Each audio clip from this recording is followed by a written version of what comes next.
Hello दोस्तों USA की तरफ से इंडिया को लेकर एक बड़ी स्टेटमेंट सामने आई है। US select committee on China communist party के द्वारा रिकमेंड किया गया है कि इंडिया को नाटो प्लस का मेंबर बना देना चाहिए।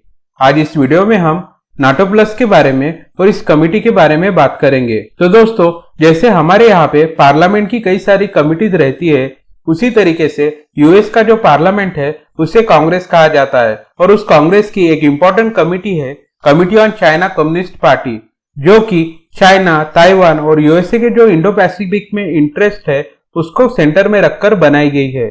उसके द्वारा ये रिकमेंड किया गया है कि इंडिया को नाटो प्लस का मेंबर बना देना चाहिए।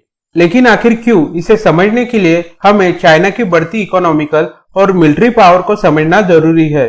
दोस्तों, चाइना की इकोनॉमी यूएसए के बाद वर्ल्ड की सेकंड लार्जेस्ट इकोनॉमी है और माना जा रहा है कि आने वाले कुछ सालों में चाइना यूएसए को बीट करके वर्ल्ड की लार्जेस्ट इकोनॉमी बन जाएगा।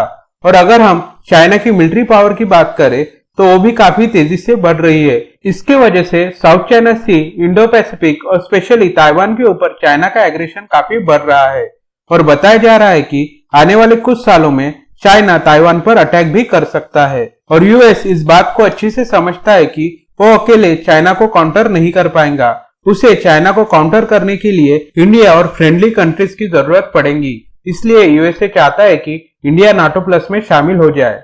दोस्तों, आप सभी ने नाटो का नाम सुना ही होगा। नाटो का मतलब नॉर्थ अटलांटिक ट्रीटी ऑर्गेनाइजेशन, एक इंटर गवर्नमेंटल मिलिट्री अलायंस है। इसकी शुरुआत 4 अप्रैल 1949 को वॉशिंगटन डीसी में हुई थी। आज नाटो के अंदर टोटल 31 मेंबर कंट्रीज है, जिसमें अमेरिका, कनाडा, ब्रिटेन और यूरोपियन यूनियन की कंट्रीज शामिल है। नाटो का मेन पर्पस राजनीतिक और सैन्य तौर पर अपने सभी मेंबर कंट्रीज की स्वतंत्रता और सुरक्षा की रक्षा करना है। नाटो के आर्टिकल 5 में कहा गया है कि अगर किसी भी मेंबर कंट्री पर हमला होता है तो उस कंडीशन में सभी मेंबर कंट्रीज पर हमला माना जाएगा। ऐसी कंडीशन में सभी मेंबर कंट्रीज एकजुट होकर दुश्मन देश के खिलाफ सैन्य कार्रवाई को अंजाम देंगे। बेसिकली नाटो को सोवियत यूनियन को काउंटर करने के लिए बनाया गया था। सोवियत यूनियन के टूटने के बाद नाटो की इंपॉर्टेंस धीरे धीरे कम हो रही थी, लेकिन यूक्रेन रशिया वॉर ने नाटो की इंपॉर्टेंस काफी बढ़ा दी है और अब नाटो चाइना को काउंटर करने के लिए इंडो पैसिफिक में अपने विस्तार को बढ़ा रहा है।